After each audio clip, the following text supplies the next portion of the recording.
ನಮಸ್ತೆ. ಮತ್ತೊಮ್ಮೆ 8ನೇ ತರಗತಿಯ ಸಮಾಜ ವಿಜ್ಞಾನಕ್ಕೆ ಎಲ್ಲ ವಿದ್ಯಾರ್ಥಿಗಳಿಗೂ ಸ್ವಾಗತ. ಅದರಲ್ಲೂ ವಿಶೇಷವಾಗಿ ಸಮಾಜಶಾಸ್ತ್ರಕ್ಕೆ ಸ್ವಾಗತ. ಮಕ್ಕಳೇ, ಈಗಾಗಲೇ ನಿಮಗೆ ಕೆಲವೊಂದು ಚಿತ್ರಗಳು ಅಂತಕ್ಕಂಥವು ಗಮನಿಸಿದರೆ ಅನ್ಕೊಂಡಿದ್ದೀನಿ. ಆ ಚಿತ್ರಗಳನ್ನು ನಾವು ಗಮನಿಸಿದ ಸಂದರ್ಭಗಳಲ್ಲಿ ಏನು ಊಹೆಯನ್ನ ನಾವು ಮಾಡ್ಕೋಬಹುದು, ಏನು ಅಭಿಪ್ರಾಯವನ್ನ ನಾವು ವ್ಯಕ್ತವನ್ನ ಪಡಿಸಬಹುದು ಅಲ್ವಾ? ಒಂದ್ ಕಡೆ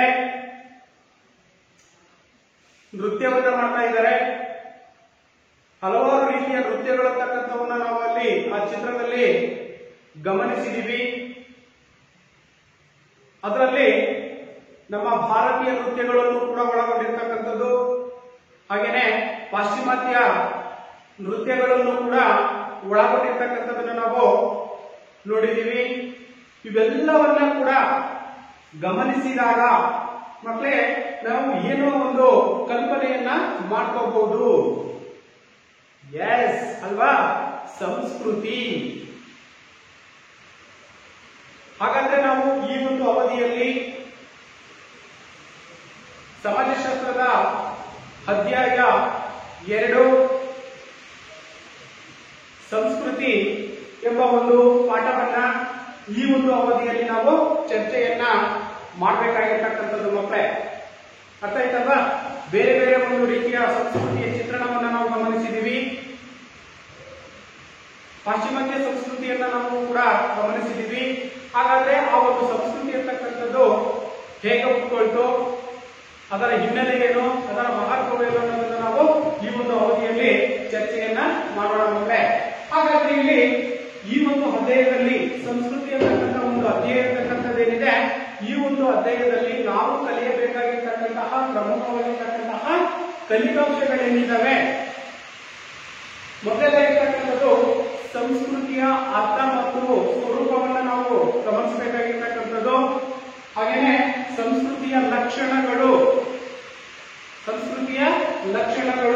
ಹಾಗೇನೆ ಸಂಸ್ಕೃತಿ ಮತ್ತು ಸಮಾಜದ ನಡುವೆ ಇರ್ತಕ್ಕಂತಹ ಒಂದು ಸಂಬಂಧ ಅಂತಕ್ಕಂಥದ್ದು ಹೇಗಿತ್ತು, ಹಾಗೇನೆ ಇನ್ನ ಸಂಸ್ಕೃತಿಯ ಆಚರಣೆಗಳು ಅಂತಕ್ಕಂಥದ್ದೇನಿದ್ದಾವೆ, ಹಾಗೇನೆ ಸಾಂಸ್ಕೃತಿಕ ವೈವಿಧ್ಯತೆ ಅಂತಕ್ಕಂಥದ್ದೇನಿದೆ, ಇದನ್ನು ಕೂಡ ನಾವು ತಿಳ್ಕೊಳ್ತಕ್ಕಂಥದ್ದು.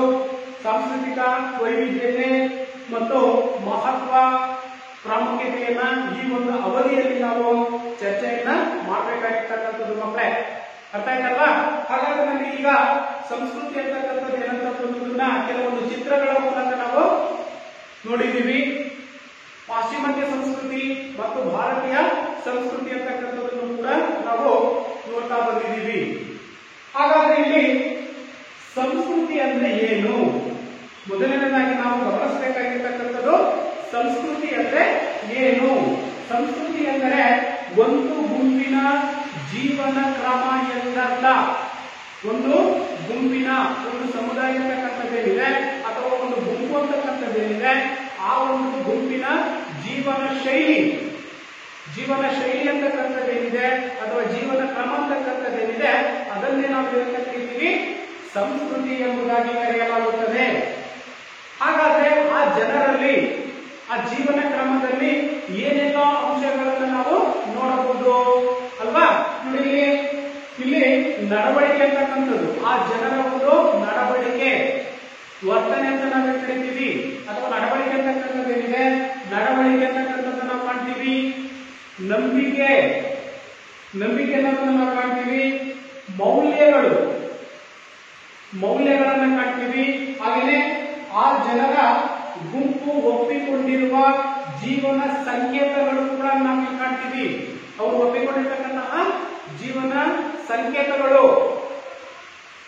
ಆ ಸಂಕೇತಗಳನ್ನು ಕೂಡ ನಾವೆಲ್ಲ ಟೋಟಲ್ ಆಗಿ ಸಂಸ್ಕೃತಿ ಅಂತ ಕರಿತೀವಿ. ಅರ್ಥ ನಮಗೆ ಈಗ ಸಂಸ್ಕೃತಿ ಅಂದ್ರೆ ಏನು? ಸಂಸ್ಕೃತಿ ಅಂದರೆ ಒಂದು ಗುಂಪಿನ ಜನರ ಜೀವನ ಕ್ರಮ ಅಥವಾ ಜೀವನ ವಿಧಾನ ಏನಿದೆ, ಈ ಒಂದು ವಿಧಾನವನ್ನು ನಾವೇನಂತ ಕರಿತೀವಿ? ಸಂಸ್ಕೃತಿ ಎಂಬುದಾಗಿ ಕರೆಯಲಾಗುತ್ತದೆ. ಅರ್ಥ ಆಯ್ತಲ್ವಾ?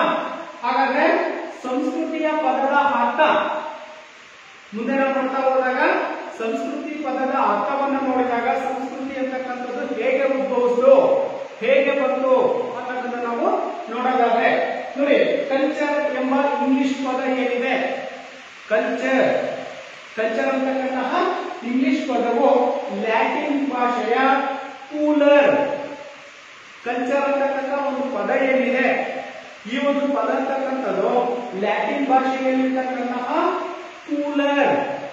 ಕೂಲರ್ ಎಂಬ ಮೂಲ ಪದದಿಂದ ಬಂದಿರತಕ್ಕಂಥದ್ದು.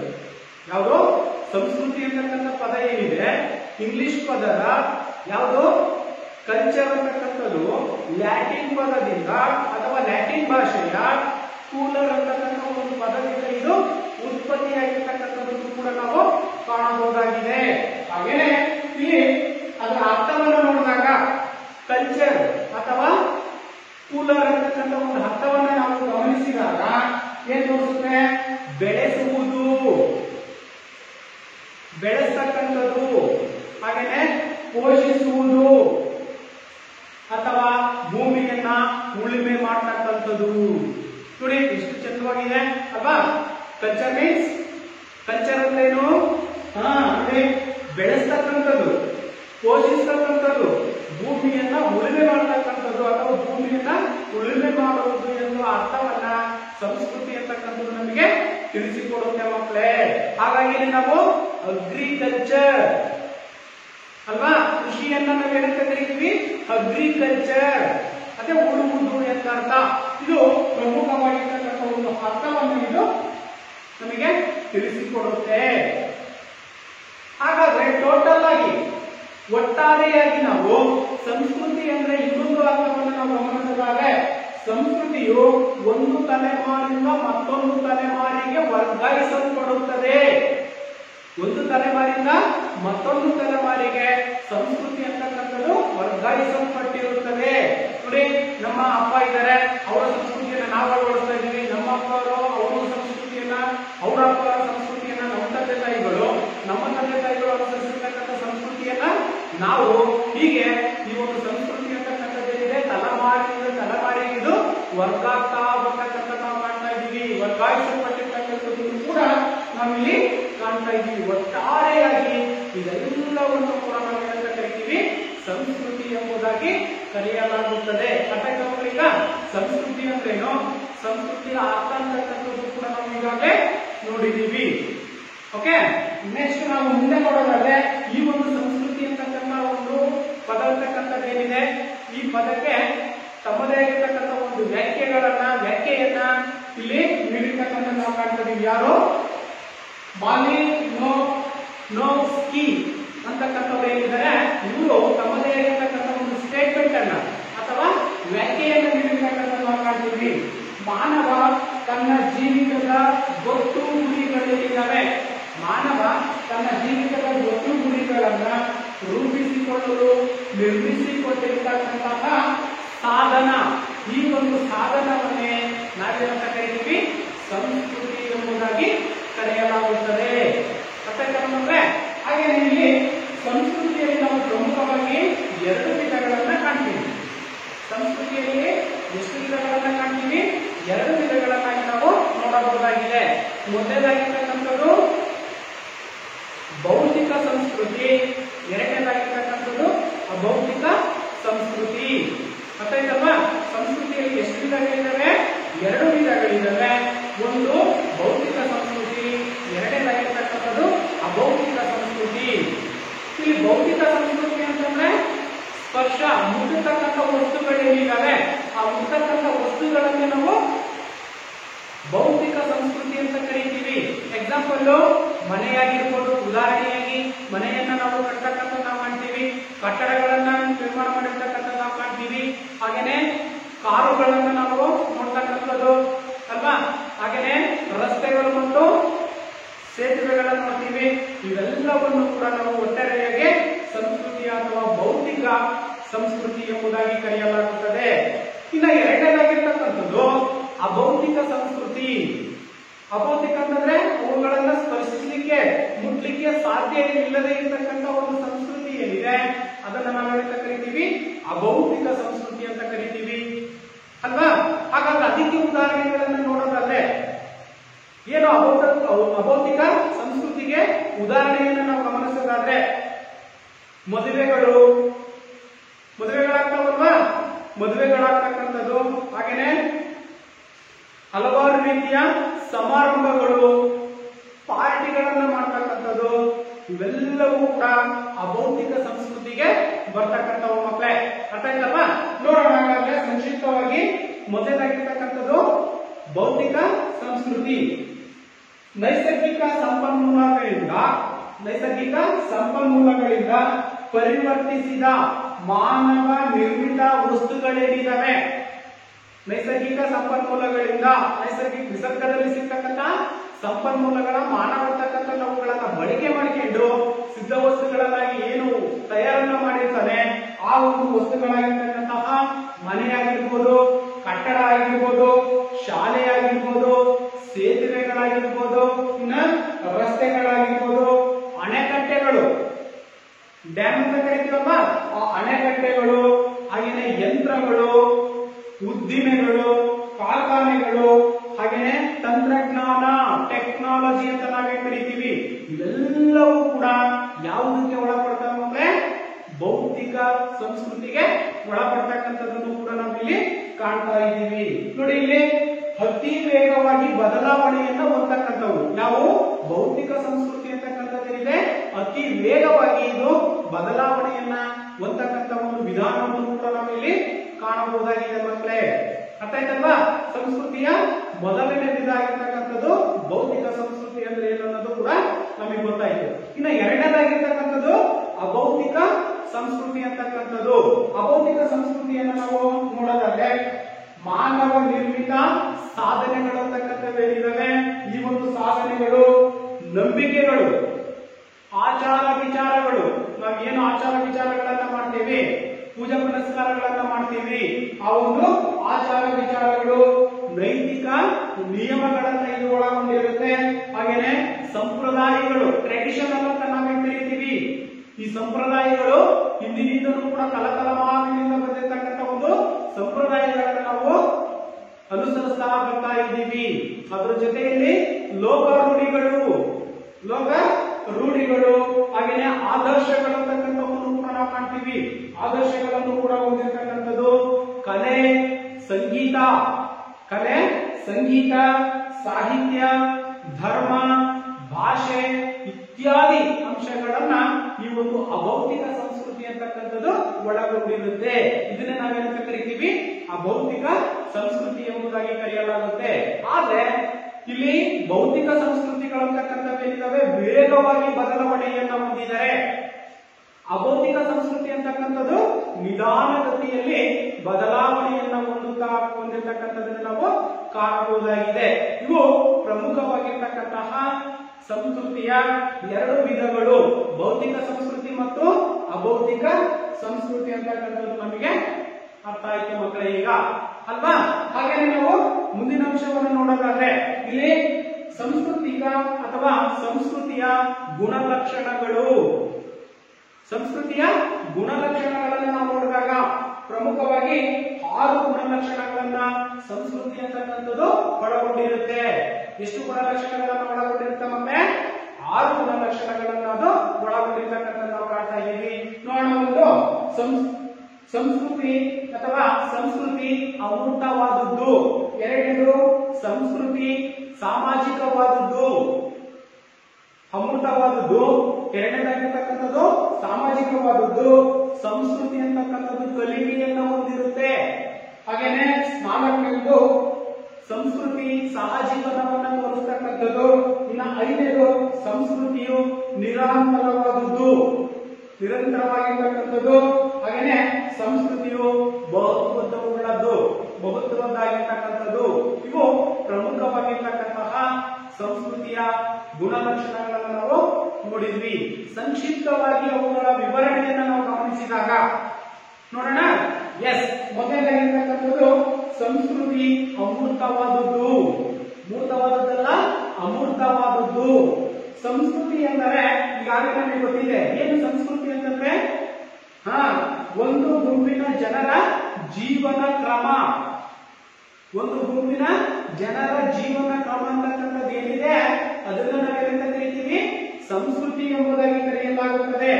ಅಂದರೆ ಒಪ್ಪಿಕೊಂಡಿರುವ ಸಂಕೇತಗಳು, ನಾವು ಅನುಸರಿಸುತ್ತಾ ಇರ್ತಕ್ಕಂತಹ ಸಂಪ್ರದಾಯಗಳಿರ್ತಕ್ಕಂಥದ್ದೇನಿದ್ದಾವೆ ಅವುಗಳನ್ನು ಒಪ್ಪಿಕೊಂಡಿರುವ ಸಂಕೇತಗಳನ್ನ ಒಂದು ತಲೆಮಾರಿನಿಂದ ಮತ್ತೊಂದು ತಲೆಮಾರಿಗೆ ಇವು ವರ್ಗಾಯಿಸಲ್ಪಡುತ್ತವೆ. ಹಾಗಾಗಿ ಈ ಒಂದು ಸಂಸ್ಕೃತಿ ಅಂತಕ್ಕಂಥದ್ದನ್ನು ನಾವು ಅಮೂರ್ತವಾಗಿರ್ತಕ್ಕಂಥದ್ದು, ಮೂರ್ತದಲ್ಲ, ಅಲ್ಲೇ ನಿಂತಿರ್ತಕ್ಕಂಥದ್ದಲ್ಲ, ಇದು ಬದಲಾವಣೆಯನ್ನ ಹೊಂದತಕ್ಕಂಥದ್ದು. ಒಂದು ತಲೆಮಾರಿಂದ ಮತ್ತೊಂದು ತಲೆಮಾರಿಗೆ ಇದು ವರ್ಗಾಯಿಸಲ್ಪಟ್ಟಿರ್ತಕ್ಕಂಥದ್ದನ್ನು ಕೂಡ ನಾವು ಕಾಣ್ತಾ ಇದ್ದೀವಿ. ಹಾಗಾಗಿ ಸಂಸ್ಕೃತಿ ಅಂತಕ್ಕಂಥದ್ದು ಅಮೂರ್ತವಾದದ್ದು ಎಂಬುದಾಗಿ ಕರೆಯಲಾಗುತ್ತದೆ ಮಕ್ಕಳೇ. ಅರ್ಥ ಆಯ್ತಲ್ವಾ? ಇನ್ನು ಎರಡನೇದಾಗಿರ್ತಕ್ಕಂಥದ್ದು ಸಂಸ್ಕೃತಿ ಸಾಮಾಜಿಕವಾದದ್ದು. ಸಂಸ್ಕೃತಿ ಅಂತಕ್ಕಂಥದ್ದೇನಿದೆ ಇದು ಸಾಮಾಜಿಕವಾದದ್ದು. ಸಂಸ್ಕೃತಿಯು ವೈಯಕ್ತಿಕವಾದುದಲ್ಲ, ಒಬ್ಬರಿಗೆ ಸಂಬಂಧಪಟ್ಟಿರ್ತಕ್ಕಂಥದ್ದು ಅಲ್ಲ, ವೈಯಕ್ತಿಕವಾದುದಲ್ಲ. ಸಮಾಜದಲ್ಲಿರುವ ಎಲ್ಲಾ ಜನರ ಜೊತೆ ನೋಡಿ, ಸಮಾಜದಲ್ಲಿ ಇರುವ ಎಲ್ಲರ ಜೊತೆ ಬದುಕ್ತಕ್ಕಂಥದ್ದು.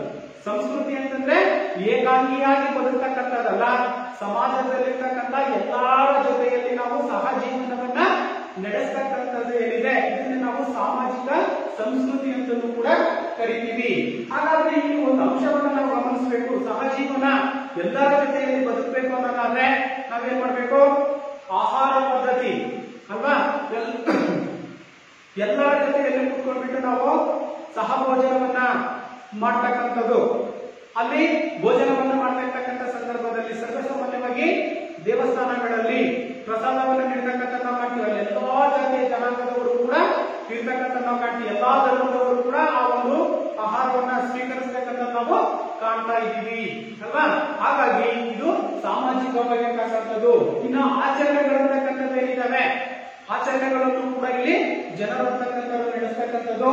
ಇನ್ನ ಉಡುಪುಗಳು, ಉಡುಗೆ ತೊಡುಗೆಗಳು ಅಂತ ನಾವೇ ಕರಿತೀವಿ. ಈ ಉಡುಗೆ ತೊಡುಗೆಗಳು ಕೂಡ ಸಮಾಜದಿಂದ ಸಮಾಜಕ್ಕೆ ಬದಲಾಗತಕ್ಕಂಥ ನಾವು ಕಾಣ್ತಾ ಇದೀವಿ. ಇತ್ಯಾದಿಗಳನ್ನ ಸಾಮುದಾಯಿಕವಾಗಿ ಇದು ಅನುಸರಿಸತಕ್ಕಂಥದ್ದು. ಹಾಗಾಗಿ ಸಂಸ್ಕೃತಿ ಅಂತಕ್ಕಂಥದ್ದು ಏನಿದೆ ಇದು ಸಾಮಾಜಿಕವಾದದ್ದು. ಅರ್ಥ ಆಯ್ತಲ್ವಾ? ಹಾಗಾಗಿ ಇನ್ನು ಮೂರನೇ ನೋಡೋದಾದ್ರೆ ಸಂಸ್ಕೃತಿ ಕಲಿಕೆ. ಹೇಗೆ ಕಲಿಬೇಕು ನಾವು? ಹಾಗಾದ್ರೆ ಸಂಸ್ಕೃತಿಯನ್ನ ಮನೆಯಲ್ಲಿ ಕಲಿಬೇಕೋ ಅಥವಾ ಸಮಾಜದಲ್ಲಿ ಕಲಿಬೇಕೋ ಅಥವಾ ಶಾಲೆಗಳಲ್ಲಿ ಕಲಿಬೇಕೋ ಆ ಒಂದು ಸಂಸ್ಕೃತಿಯನ್ನ ನಾವು ನೋಡೋದಾದ್ರೆ, ಸಂಸ್ಕೃತಿಯು ಮನುಷ್ಯ ಹುಟ್ಟಿನಿಂದಲೇ ಬರುವ ಪ್ರವೃತ್ತಿಯಲ್ಲ. ಈ ಒಂದು ಸಂಸ್ಕೃತಿ ಅಂತಕ್ಕಂಥದ್ದೇನಿದೆ ಮನುಷ್ಯ ಹುಟ್ಟಿದ ಸಂದರ್ಭಗಳಲ್ಲಿ ಅಥವಾ ಹುಟ್ಟಿದ ಮೇಲೆ ಅವನಿಗೆ ಒಂದು ಸಂಸ್ಕೃತಿ ಅಂತಕ್ಕಂಥದ್ದು ಬರ್ತಕ್ಕಂಥದ್ದು ಅಲ್ಲ. ಹಾಗೇನೆ ಪ್ರಕೃತಿ ನಿರ್ಮಿತವೂ ಅಲ್ಲ, ಯಾವುದೇ ಪ್ರಕೃತಿಯಾಗಿ ಬಂದಿರತಕ್ಕಂಥ ಕೊಡುಗೆನೂ ಕೂಡ ಅಲ್ಲ. ಯಾವುದು ಸಂಸ್ಕೃತಿ ಅಂತಕ್ಕಂಥದ್ದು. ಆದರೆ ಮಾನವ ಸಮಾಜದಲ್ಲಿ ಏನು ನಾವೆಲ್ಲ ಇದ್ದೀವಿ, ಮಾನವ ಸಮಾಜ ಅಂತ ನಾವೇನು ಕರಿತೀವಿ, ಆ ಒಂದು ಮಾನವ ಸಮಾಜದ ವ್ಯಕ್ತಿಗಳ ನಡುವಿನ ಒಡನಾಟಗಳಿಂದ ರೂಪಿತವಾಗಿರ್ತಕ್ಕಂಥದ್ದು. ನಾವು ಸಮಾಜದಲ್ಲಿ ಹೇಗೆ ಅವರ ಜೊತೆಯಲ್ಲಿ ಸಹಬಾಂಧವ್ಯವನ್ನ ಹೊಂದಿದ್ದೀವಿ, ಹೇಗೆ ನಾವು ನಡವಳಿಕೆಯನ್ನ ಸಮಾಜದಲ್ಲಿ ಇಟ್ಕೊಂಡಿದ್ದೀವಿ ಅಂತಕ್ಕಂಥದ್ದನ್ನು ನಾವಲ್ಲಿ ಕಾಣ್ತಾ ಇದ್ದೀವಿ. ಹಾಗೆ ನಿರಂತರವಾಗಿರ್ತಕ್ಕಂಥ ಒಂದು ಅಭ್ಯಾಸವನ್ನ ಮಾಡ್ತಕ್ಕಂಥದ್ದು, ಸಂವಾದಗಳನ್ನ ಮಾಡ್ತಕ್ಕಂಥದ್ದು, ಚರ್ಚೆಗಳನ್ನ ಮಾಡ್ತಕ್ಕಂಥದ್ದು, ಹಾಗೇನೆ ಜೀವನಾನುಭವದ ಒಂದು ಅನುಭವಗಳನ್ನ ಅನುಭವಿಸ್ತಕ್ಕಂಥದ್ದು, ಹಾಗೇನೆ ಆಲೋಚನೆಗಳನ್ನ ಹೊಂದಿರ್ತಕ್ಕಂಥದ್ದು.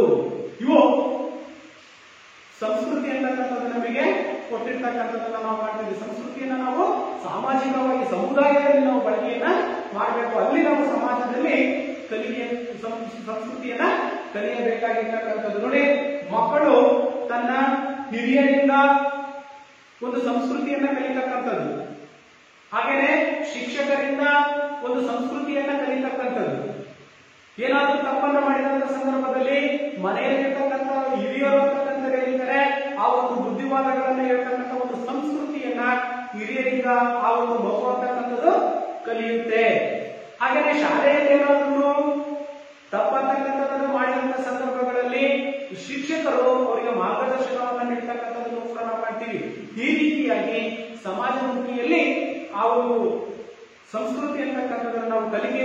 ಇರ್ತಕ್ಕಂಥದ್ದನ್ನು ನಾವು ಕಾಣ್ತಾ ಇದ್ದೀವಿ. ಈ ರೀತಿಯಾಗಿರ್ತಕ್ಕಂಥದ್ದು ಮೂರನೆಯ ಒಂದು ಲಕ್ಷಣ. ಇನ್ನು ನಾಲ್ಕನೇ ಲಕ್ಷಣಕ್ಕೆ ಬಂದ್ರೆ ಸಾಂಸ್ಕೃತಿಕ ಸಹಜೀವನ. ನಾಲ್ಕನೇದಾಗಿರ್ತಕ್ಕಂಥದ್ದು ಸಾಂಸ್ಕೃತಿಕ ಸಹಜೀವನ. ಸಂಸ್ಕೃತಿಯು ಸಮಾಜದಲ್ಲಿ ಪ್ರತಿಯೊಬ್ಬ ಸದಸ್ಯರಿಗೂ ತಮ್ಮ ಮೌಲ್ಯಗಳನ್ನು ತಿಳಿಸ್ತಕ್ಕಂಥದ್ದು. ಸಂಸ್ಕೃತಿ ಅಂತಕ್ಕಂಥದ್ದೇನಿದೆ ಸಮಾಜದಲ್ಲಿ ಪ್ರತಿಯೊಬ್ಬ ವ್ಯಕ್ತಿಯ ಮೌಲ್ಯಗಳನ್ನು ತಿಳಿಸ್ತಕ್ಕಂಥದ್ದು. ಹೇಗೆ ನಾವು ಸಮಾಜದಲ್ಲಿ ಜನರ ಜೊತೆ ಯಾವ ರೀತಿಯಾಗಿರ್ತಕ್ಕಂಥ ಒಡನಾಟವನ್ನ ಹೊಂದಿದ್ದೀವಿ, ಯಾವ ರೀತಿಯ ಸಹಸಂಬಂಧವನ್ನ ಸಮಾಜದಲ್ಲಿ ಹೊಂದಿದ್ದೀವಿ, ನಮ್ಮ ನಡವಳಿಕೆಗಳೇನು, ನಮ್ಮ ವ್ಯಕ್ತಿತ್ವ ಏನು ಅನ್ನೋದನ್ನು ಕೂಡ ನಾವು ಅಲ್ಲಿ ಕಾಣ್ತಾ ಇದ್ದೀವಿ ಇಲ್ಲಿ ಒಂದು ಸಮಾಜದಲ್ಲಿ. ಹಾಗೇನೆ ಸಮಾಜದಲ್ಲಿರುವ ಪ್ರತಿಯೊಬ್ಬ ಸದಸ್ಯರನ್ನು ತಮ್ಮ ಆಚರಣೆಗಳನ್ನು ನಡೆಸಿಕೊಂಡು ಬರ್ತಕ್ಕಂಥದ್ದು. ನೋಡಿ, ಸಮಾಜದಲ್ಲಿರುವ ಪ್ರತಿಯೊಬ್ಬ ಸದಸ್ಯರು ತಮ್ಮ ಆಚರಣೆಗಳನ್ನು, ಸಮಾಜದಲ್ಲಿರ್ತಕ್ಕಂಥ ನಾವು ಒಂದು ಹಿಂದೂ ಧರ್ಮದಲ್ಲಿದ್ದೀವಿ, ನಮ್ಮ ಆಚಾರ ವಿಚಾರಗಳಂತಕ್ಕಂಥದ್ದೇನಿದ್ದಾವೆ ಅವೆಲ್ಲವನ್ನು ಕೂಡ ನಾವು ರೂಢಿಸಿಕೊಳ್ತಕ್ಕಂಥದ್ದು, ಅವುಗಳನ್ನ ಆಚರಣೆಯನ್ನ ಮಾಡತಕ್ಕಂಥ ಒಂದು ವಿಧಾನವನ್ನು ಕೂಡ ನಾವು ಇಲ್ಲಿ ಕಾಣ್ತಾ ಇದ್ದೀವಿ. ಅದನ್ನೇ ಸಾಂಸ್ಕೃತಿಕ ಸಹಜೀವನ ಎಂಬುದಾಗಿ ಕರೆಯಲಾಗುತ್ತದೆ. ಅರ್ಥ ಆಯ್ತಲ್ವಾ?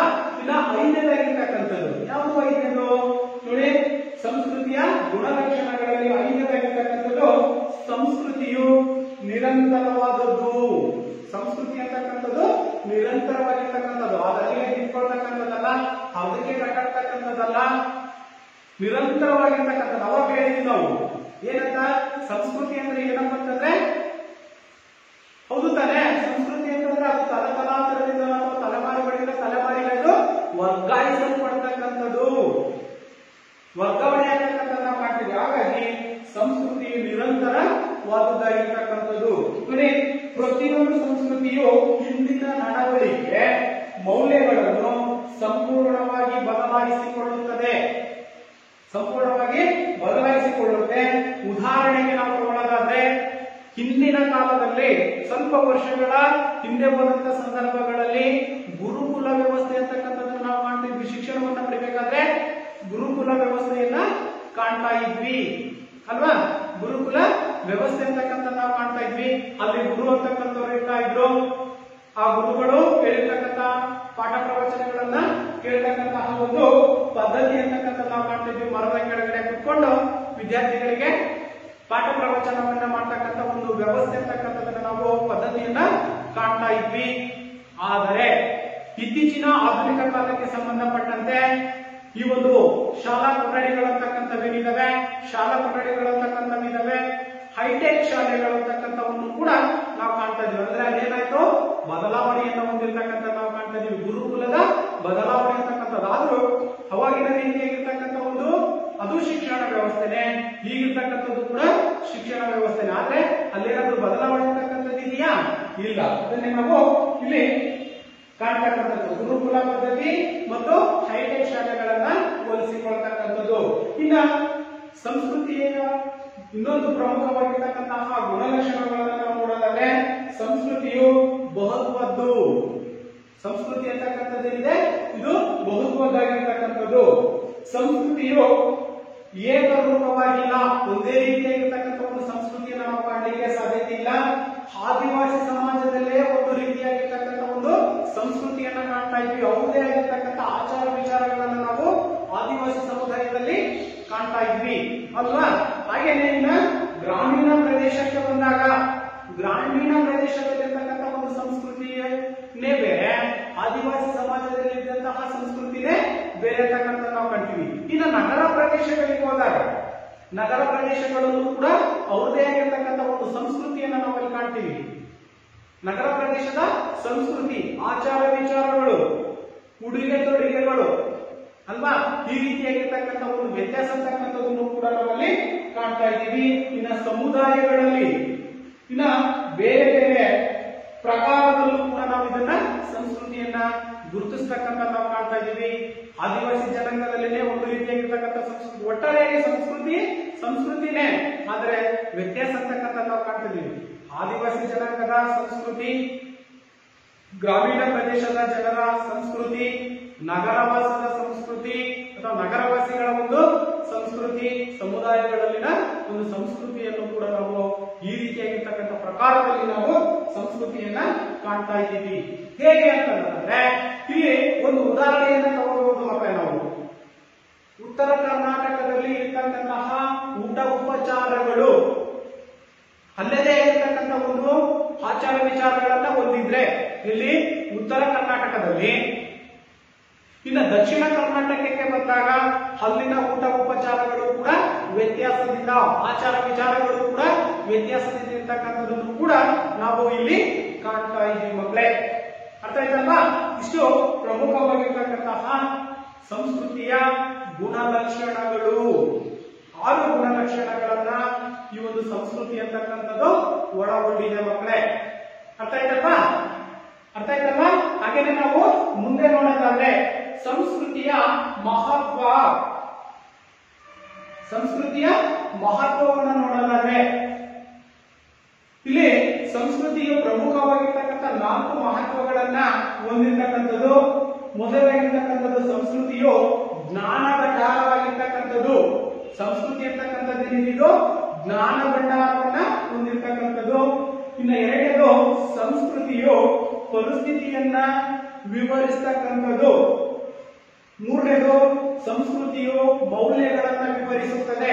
ಇನ್ನು ನಾಲ್ಕನೇದಾಗಿರ್ತಕ್ಕಂಥದ್ದು ಸಂಸ್ಕೃತಿಯು ವರ್ತನೆಯ ಮಾದರಿಗಳನ್ನ ತಿಳಿಸ್ತಕ್ಕಂಥದ್ದು. ಇವು ಪ್ರಮುಖವಾಗಿರ್ತಕ್ಕಂತಹ ಸಂಸ್ಕೃತಿಯ ಒಂದು ಮಹತ್ವವನ್ನು ನಾವಿಲ್ಲಿ ಕಾಣಬಹುದಾಗಿದೆ. ಅರ್ಥ ಆಯ್ತಲ್ಲ? ಹಾಗಾದ್ರೆ ಅವುಗಳನ್ನು ನಾವು ಸಂಕ್ಷಿಪ್ತವಾಗಿ ನೋಡೋದಾದ್ರೆ ಮೊದಲಾಗಿರ್ತಕ್ಕಂಥದ್ದು ಸಂಸ್ಕೃತಿಯು ಜ್ಞಾನ ಭಂಡಾರವನ್ನ ಹೊಂದಿರತಕ್ಕಂಥದ್ದು. ಮಾನವ ಕೇವಲ ಪ್ರಾಣಿಗಳಂತಲ್ಲ ಅಲ್ವಾ? ಈಗ ಭೂಮಿಯ ಮೇಲೆ ಸಾಕಷ್ಟು ಕೋಟ್ಯಾನುಕೋಟಿ ಜೀವರಾಶಿಗಳಂತಕ್ಕಂಥವಿದ್ದಾವೆ. ಎಲ್ಲಾ ಜೀವರಾಶಿಗಳಲ್ಲೂ ಕೂಡ ಬುದ್ಧಿವಂತ ಜೀವಿ ಯಾವುದಪ್ಪ ಅಂತಂದ್ರೆ ಮಾನವ ಅಂತಕ್ಕಂಥ ಪ್ರಾಣಿಗಳಂತೆ ಅಲ್ಲ. ಮಾನವ ತನ್ನ ಬುದ್ಧಿಶಕ್ತಿಯಿಂದ ಪ್ರಕೃತಿಯನ್ನ ತನ್ನ ಅವಶ್ಯಕತೆಗೆ ತಕ್ಕಂತೆ ಮಾರ್ಪಡಿಸಿಕೊಂಡು ಸಂಸ್ಕೃತಿಯ ಉನ್ನತಿಯನ್ನ ಸಾಧಿಸುತ್ತಾ ಸಾಗುತ್ತಿದ್ದಾನೆ. ನೋಡಿ, ತನ್ನ ಸಂಸ್ಕೃತಿಯು ಜ್ಞಾನ ಭಂಡಾರವನ್ನು ಹೊಂದಿರತಕ್ಕಂಥದ್ದು. ಸಂಸ್ಕೃತಿಯು ಜ್ಞಾನ ಭಂಡಾರವನ್ನು ಹೊಂದಿರತಕ್ಕಂಥ ಮಾನವ ಕೇವಲ ಪ್ರಾಣಿಗಳಂತಲ್ಲ, ಅವನು ತನ್ನದೇ ಆಗಿರ್ತಕ್ಕಂಥ ಒಂದು ಬುದ್ಧಿಶಕ್ತಿಯನ್ನು ಅವನು ಹೊಂದಿದ್ದಾನೆ. ಆ ಬುದ್ಧಿಶಕ್ತಿಯ ಆಧಾರದ ಮೇಲೆ ಪ್ರಕೃತಿಯನ್ನ ಬಳಕೆಯನ್ನ ಮಾಡಿಕೊಂಡು ತನ್ನ ಅವಶ್ಯಕತೆಗಳಿಗೆ ಅನುಗುಣವಾಗಿ ಮಾರ್ಪಡಿಸಿಕೊಂಡು ಸಂಸ್ಕೃತಿಯ ಉನ್ನತಿಯನ್ನ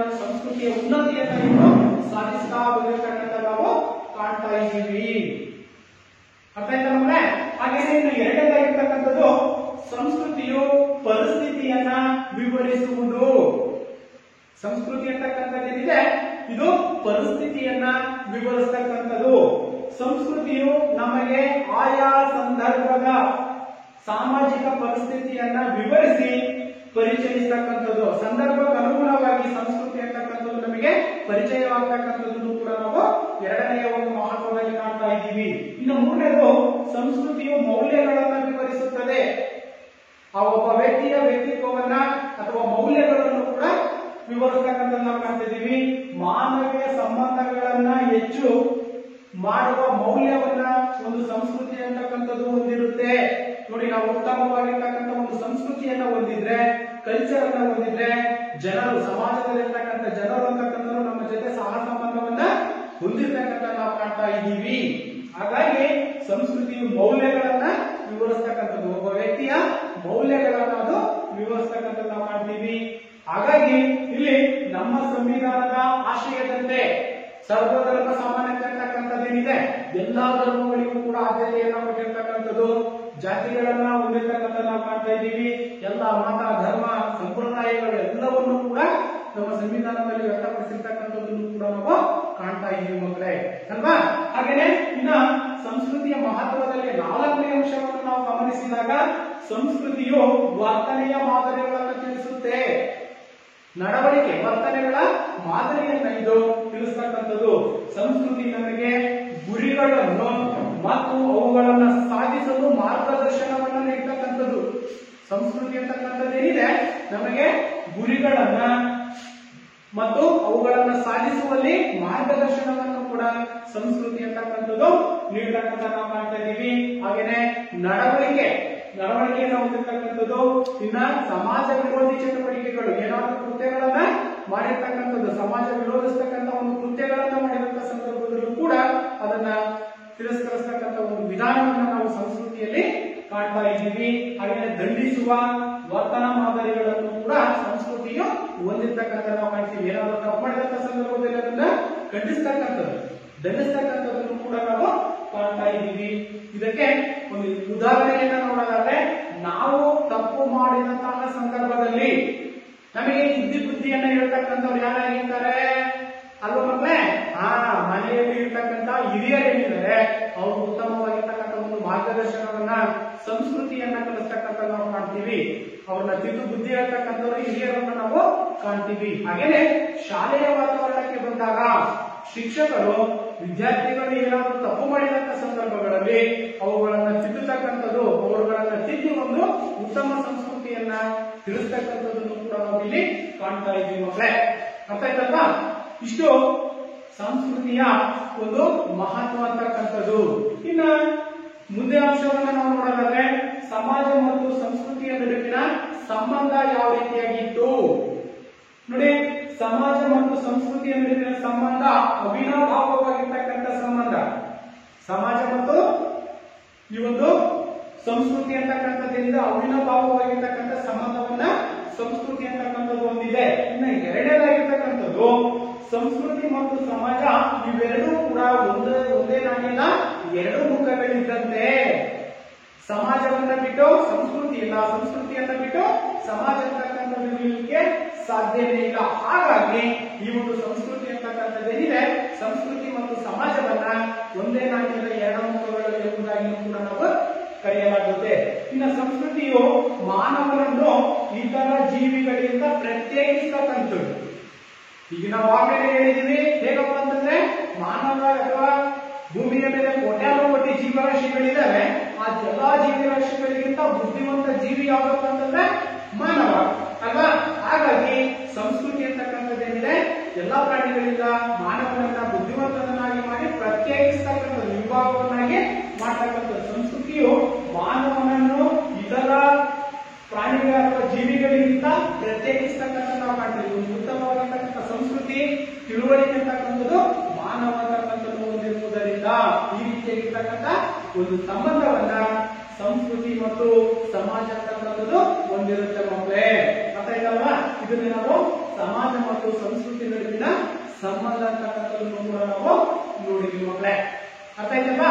ಹಾಗೆ ನಾವು ಮುಂದಿನ ಅಂಶಕ್ಕೆ ಬಂದಾಗ, ಸಾಂಸ್ಕೃತಿಕ ಆಚರಣೆ, ಮಹತ್ವ, ಸಾಂಸ್ಕೃತಿಕ ವೈವಿಧ್ಯತೆ ಇವುಗಳ ಒಂದು ಪ್ರಾಮುಖ್ಯತೆಯನ್ನು ನೋಡಿದಾಗ ಹೇಗೆಲ್ಲ ಪ್ರಾಮುಖ್ಯತೆಯನ್ನ ಹೊಂದಿದೆ ಸಂಸ್ಕೃತಿ ಅಂತಕ್ಕಂಥದ್ದು ನೋಡೋಣ. ಜಾತ್ರೆಗಳು ಸರ್ವಸಾಮಾನ್ಯವಾಗಿ ಗ್ರಾಮೀಣ ಪ್ರದೇಶಗಳಲ್ಲಿ ಹೆಚ್ಚಿನ ಪ್ರಮಾಣದಲ್ಲಿ ಜಾತ್ರೆಗಳಂತಕ್ಕಂಥವು ನಡೀತವೆ. ಹೌದು ತಾನೆ? ಜಾತ್ರೆಗಳಂತಕ್ಕಂಥವು ನಡೀತಕ್ಕಂಥ ನಾವು ಕಾಣ್ತಾ ಇದ್ದೀವಿ. ಅದರಲ್ಲೂ ಭಾರತ ಅಂತಕ್ಕಂಥದ್ದು ಹಳ್ಳಿಗಳ ರಾಷ್ಟ್ರ. ಇದು ಪ್ರಮುಖವಾಗಿರ್ತಕ್ಕಂಥ ಅಂಶ ಅಲ್ವಾ? ಗ್ರಾಮೀಣ ಪ್ರದೇಶ ಅಥವಾ ಹಳ್ಳಿಗಳ ರಾಷ್ಟ್ರವಾಗಿರುವುದರಿಂದ ಹೆಚ್ಚಿನ ಜನರು ಅಂತಕ್ಕಂಥವರು ಹಬ್ಬ ಆಚರಣೆಗಳನ್ನ, ಜಾತ್ರೆಗಳನ್ನ ಗ್ರಾಮೀಣ ಪ್ರದೇಶದಲ್ಲಿ ನೋಡ್ತಕ್ಕಂಥ ಒಂದು ವ್ಯವಸ್ಥೆಯನ್ನ ಕಾಣ್ತಾ ಇದ್ದೀವಿ ಮಕ್ಕಳೇ ಅಲ್ವಾ? ಹಾಗೇನೆ ಇಲ್ಲಿ ಗ್ರಾಮೀಣ ಪ್ರದೇಶದ ಸಾಂಸ್ಕೃತಿಕ ಆಚರಣೆಗಳು, ಅಲ್ಲಿ ಏನಾದರೂ ಒಂದು ಗ್ರಾಮೀಣ ಪ್ರದೇಶದಲ್ಲಿ ಜಾತ್ರೆಗಳಂತಕ್ಕಂಥವು ನಡೀತಾ ಇದಾವೆ ಅಂತಂದ್ರೆ ಆ ಜಾತ್ರೆಯಲ್ಲಿ ಎಲ್ಲಾ ಜಾತಿಯವರು, ಎಲ್ಲಾ ಧರ್ಮದವರು, ಎಲ್ಲಾ ವರ್ಗದ ಜನಾಂಗಗಳು ಕೂಡ ಆ ಒಂದು ಜಾತ್ರೆಯನ್ನ ನೋಡ್ತಕ್ಕಂಥದ್ದು, ಜಾತ್ರೆಗೆ ಭಾಗವಹಿಸ್ತಕ್ಕಂಥದ್ದು, ಆ ಜಾತ್ರೆಯಲ್ಲಿರ್ತಕ್ಕಂಥ ಆಚಾರ ವಿಚಾರಗಳು, ಸಂಪ್ರದಾಯಗಳಂತಕ್ಕಂಥವನ್ನು ಕೂಡ ಪಾಲನೆಯನ್ನ ಮಾಡ್ತಕ್ಕಂಥ ಒಂದು ಪದ್ಧತಿಯನ್ನ ನಾವು ಎಲ್ಲಿ ಕಾಣ್ತೀವಿ? ಗ್ರಾಮೀಣ ಪ್ರದೇಶಗಳಲ್ಲಿ ಹೆಚ್ಚಾಗಿ ಇದನ್ನ ಕಾಣ್ತೀವಿ ಮಕ್ಕಳೇ. ನೋಡಿ, ಎಲ್ಲಾ ಜಾತಿಯವರು ಆ ಜಾತ್ರೆಗೆ ಬಂದಿರ್ತಾರೆ, ಎಲ್ಲಾ ಧರ್ಮದವರು ಕೂಡ ಬಂದಿರ್ತಕ್ಕಂಥ ನಾವು ಕಾಣ್ತೀವಿ. ಯಾವುದೇ ರೀತಿಯಾಗಿರ್ತಕ್ಕಂಥ ವರ್ಣಭೇದ ಅಂತಕ್ಕಂಥದ್ದು, ಅವ್ರ ಕೈಯವರಿಗೆ ಬಿಳಿಯರತಕ್ಕಂಥ ಭಾವನೆ ಇಲ್ಲದೆ ಎಲ್ಲರೂ ಕೂಡ ಆ ಒಂದು ಜಾತ್ರೆಯನ್ನ ವಿಜೃಂಭಣೆಯಿಂದ ಆ ಒಂದು ಮಹೋತ್ಸವದಲ್ಲಿ ಪಾಲ್ಗೊಳ್ಳುವುದರ ಮೂಲಕ ಆ ಜಾತ್ರೆ ಅಂತಕ್ಕಂಥದ್ದು ಯಶಸ್ವಿಯಾಗಲಿಕ್ಕೆ ಪ್ರಮುಖ ಕಾರಣೀಭೂತರಾಗಿರ್ತಕ್ಕಂಥದ್ದು ಕೂಡ ನಾವು ಕಾಣ್ತಾ ಇದ್ದೀವಿ. ನೋಡಿ, ವರ್ಣಭೇದ ಭಾವಗಳಿಲ್ಲದೆ ಎಲ್ಲರೂ ಭಾಗವಹಿಸುತ್ತಾರೆ. ಕೈಚಳಕಗಳು, ಆ ಜಾತ್ರೆಗಳಲ್ಲಿ ಕೈಚಳಕಗಳು ಅಂದ್ರೆ ಗೊತ್ತಲ್ಲ ನಮಗೆ, ಏನು ಮ್ಯಾಜಿಕ್ ಮಾಡ್ತಕ್ಕಂಥದ್ದು. ಜಾತ್ರೆಗಳಲ್ಲಿ ಟೆಂಟ್ ಹಾಕಿರ್ತಾರೆ ನೋಡ್ಬೇಕು ನೀವು, ಸರ್ಕಸ್, ಮೋಟರ್ ಬೈಕ್ ಓಡಿಸ್ತಕ್ಕಂಥದ್ದು, ಕಾರನ್ನ ಓಡಿಸ್ತಕ್ಕಂಥದ್ದು, ನಾಟಕಗಳ ಕಂಪನಿಗಳು, ಹಾವಾಡಿಸ್ತಕ್ಕಂಥವ್ರು ಅಲ್ವಾ, ಹಲವಾರು ರೀತಿಯಲ್ಲಿ ನಾವು ಈ ಒಂದು ಸಾಂಸ್ಕೃತಿಕ ವೈಭವವನ್ನ ಗ್ರಾಮೀಣ ಪ್ರದೇಶದ ಜಾತ್ರೆಗಳಲ್ಲಿ, ಹಬ್ಬದ ಹರಿದಿನಗಳಲ್ಲಿ ಈ ಒಂದು ಪದ್ಧತಿಯನ್ನು ನಾವು ಕಾಣ್ತೀವಿ ನೋಡಿ. ಕೈಚಳಕ ಅಂದ್ರೆ ನಾವು ಮ್ಯಾಜಿಕ್ ಅಂತ ಕರಿತೀವಲ್ಲ, ಅದನ್ನ ಮಾಡ್ತಕ್ಕಂಥವ್ರು ಇರ್ತಾರೆ. ಸರ್ಕಸ್ಗಳು ಇರ್ತವೆ, ಹಾಗೇನೆ ಹಲವಾರು ಪ್ರದರ್ಶನಗಳನ್ನು ಕೂಡ ಅಲ್ಲಿ ಇಟ್ಟಿರ್ತಕ್ಕಂಥ ನಾವು ಕಾಣ್ತೀವಿ ಅಲ್ವಾ. ಇದನ್ನೇ ನಾವು ಏನಂತ ಕರಿತೀವಿ, ಸಾಂಸ್ಕೃತಿಕ ಆಚರಣೆಯ ಒಂದು ವೈವಿಧ್ಯತೆ ಎಂಬುದಾಗಿ ಕರೀತಕ್ಕಂಥದ್ದು. ಅರ್ಥ ಆಯ್ತಲ್ವಾ? ನೋಡಿ, ಭಾಗವಹಿಸ್ತಕ್ಕಂಥದ್ದು, ಕೈಚಳಕಗಳನ್ನ ಮಾಡ್ತಕ್ಕಂಥದ್ದು, ಹಾಗೇನೆ ಸರ್ಕಸ್ಗಳನ್ನ ಮಾಡ್ತಕ್ಕಂಥದ್ದು, ಹಲವು ರೀತಿಯ ಒಂದು ಪ್ರದರ್ಶನಗಳನ್ನು ಕೂಡ ಇದು ನಿರ್ವಹಿಸ್ತಕ್ಕಂಥದ್ದು ನಾವು ಕಾಣ್ತಾ ಇದ್ದೀವಿ ಮಕ್ಕಳೇ. ಅರ್ಥ ಆಯ್ತಲ್ವಾ? ಇದನ್ನೇ ನಾವು ಏನಂತ ಕರಿತೀವಿ, ಸಾಂಸ್ಕೃತಿಕ ವೈವಿಧ್ಯತೆ ಎಂಬುದಾಗಿ ಕರೀತಕ್ಕಂಥದ್ದು ಅಲ್ವಾ. ನಂತರದಲ್ಲಿ ನಾವು ನೋಡೋದಾದ್ರೆ ಈಗ ನೋಡಿ, ಸರ್ವಸಾಮಾನ್ಯವಾಗಿ ನಾವು ಜನವರಿ 26 ಅಲ್ವಾ, ನಮ್ಮ ಗಣರಾಜ್ಯೋತ್ಸವ ಅಂತಕ್ಕಂಥ ಒಂದು ಕಾರ್ಯಕ್ರಮವನ್ನ ದೆಹಲಿಯಲ್ಲಿ ಆಚರಣೆಯನ್ನ ಮಾಡತಕ್ಕಂಥದ್ದು ಕಾಣ್ತೀವಿ. ನಮ್ಮ ಗಣರಾಜ್ಯೋತ್ಸವ ಸಮಾರಂಭದಲ್ಲಿ ಇಡೀ ದೇಶದ ಒಂದು ಸಾಂಸ್ಕೃತಿಕ ವೈವಿಧ್ಯತೆಗಳು ಸ್ತಬ್ಧ ಚಿತ್ರಗಳ ಮೂಲಕ ನೃತ್ಯಗಳನ್ನ ನೋಡ್ತಕ್ಕಂಥ ಒಂದು ಅಂಶವನ್ನ ನಾವು ಗಮನಿಸ್ತೀವಿ ಅಲ್ವಾ. ರಿಪಬ್ಲಿಕ್ ಡೇ ಅಂತ ನಾವೇನ್ ಮಾಡ್ತೀವಿ, ಜನವರಿ 26ನೇ ತಾರೀಕು, ಆ ಒಂದು ಕಾರ್ಯಕ್ರಮದಲ್ಲಿ ಇಡೀ ದೇಶದ ರಾಜ್ಯಗಳಿಂದಲೂ ಕೂಡ ಒಂದೊಂದು ರಾಜ್ಯದ ಸಂಸ್ಕೃತಿ ಅಂತಕ್ಕಂಥದ್ದೇನಿದೆ, ಆ ಸಂಸ್ಕೃತಿಯ ಒಂದು ಸ್ತಬ್ಧ ಚಿತ್ರಗಳನ್ನ ಅಲ್ಲಿ ಪ್ರದರ್ಶನವನ್ನ ಮಾಡ್ತಕ್ಕಂಥ ನಾವು ಕಾಣ್ತೀವಿ. ಆ ಸ್ತಬ್ಧ ಚಿತ್ರಗಳನ್ನ ಅಲ್ಲಿ ಪ್ರದರ್ಶನದ ಮೂಲಕ ತೋರಿಸ್ತಕ್ಕಂಥದ್ದನ್ನು ಕೂಡ ನಾವು ಕಾಣ್ತೀವಿ, ಒಂದೊಂದು ರೀತಿಯಾಗಿ ಅಲ್ವಾ.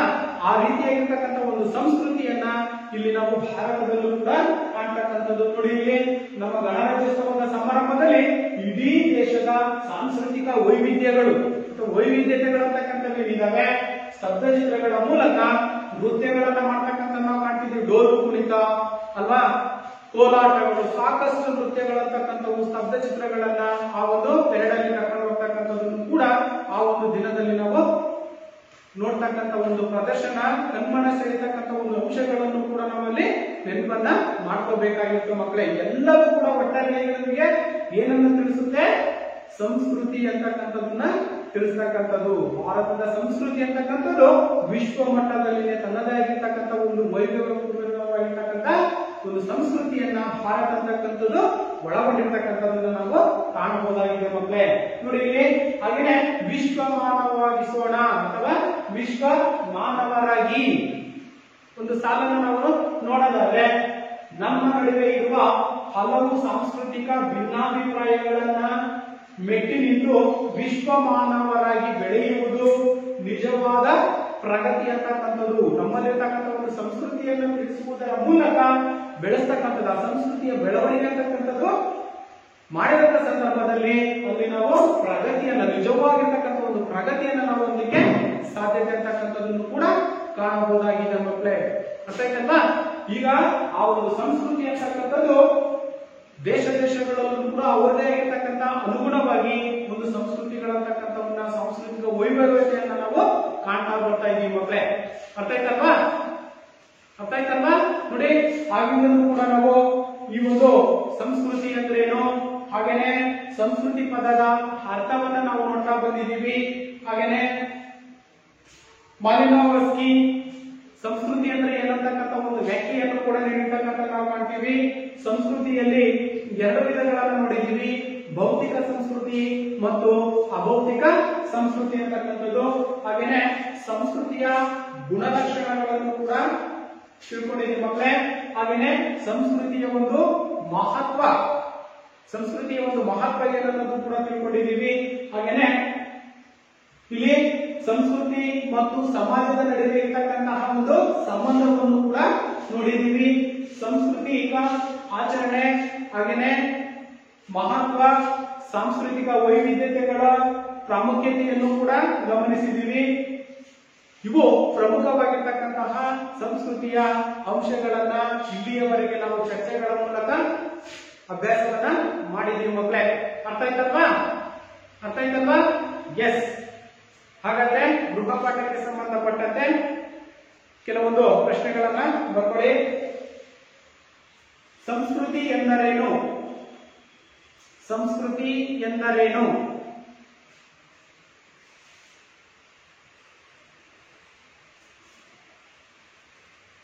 ಮುಂದಿನ ಪ್ರಶ್ನೆ, ಸಂಸ್ಕೃತಿಯ ಅರ್ಥವನ್ನ ತಿಳಿಸಿ. ಸಂಸ್ಕೃತಿಯ ಅರ್ಥವನ್ನ ತಿಳಿಸಿ. ಮುಂದಿನ ಪ್ರಶ್ನೆ, ಸಂಸ್ಕೃತಿಯ ಎರಡು ವಿಧಗಳು ಯಾವುವು? ಸಂಸ್ಕೃತಿಯ ಎರಡು ವಿಧಗಳು ಯಾವುವು? ಮುಂದಿನ ಪ್ರಶ್ನೆ, ಸಂಸ್ಕೃತಿಯ ಮಹತ್ವವನ್ನ ಸಂಕ್ಷಿಪ್ತವಾಗಿ ವಿವರಿಸಿ. ಸಂಸ್ಕೃತಿಯ ಮಹತ್ವವನ್ನ ಸಂಕ್ಷಿಪ್ತವಾಗಿ ವಿವರಿಸಿ. ಅರ್ಥ ಆಯ್ತಲ್ವಾ? ಎಸ್, ಧನ್ಯವಾದಗಳು.